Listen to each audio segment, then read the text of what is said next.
Olá, eu sou o professor João Arantes, da Universidade Federal de São Paulo.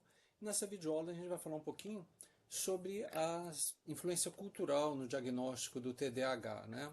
Por que isso, né? Bom, o que acontece é que sociedades diferentes têm percepções variadas sobre o que é um comportamento normal, entre aspas, ou um comportamento problemático, seja em crianças ou em adulto, né?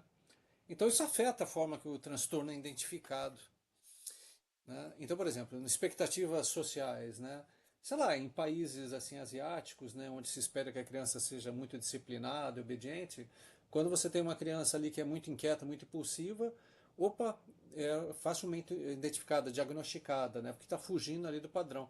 Agora, por exemplo, em sociedades onde a criatividade, espontaneidade é valorizada, como é o caso no Brasil, como é o caso nos Estados Unidos, né, o mesmo comportamento ele pode ser tolerado por mais tempo e não ser considerado, antes ser considerado ali um transtorno.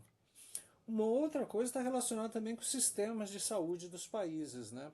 Ou seja, países que têm um sistema de saúde mais avançado, que tem mais conhecimento de TH, você consegue ter um número maior de diagnóstico. Por quê? Porque os médicos professores são treinados ali para identificar os sinais.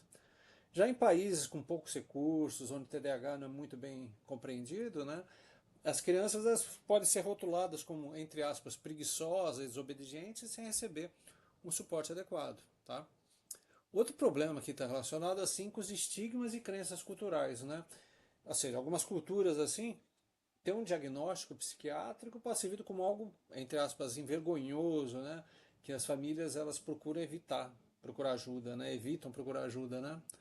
Ou seja, a, assim, em outros países também é uma tendência para medicalizar os comportamentos, levando aumento no número de diagnósticos, né?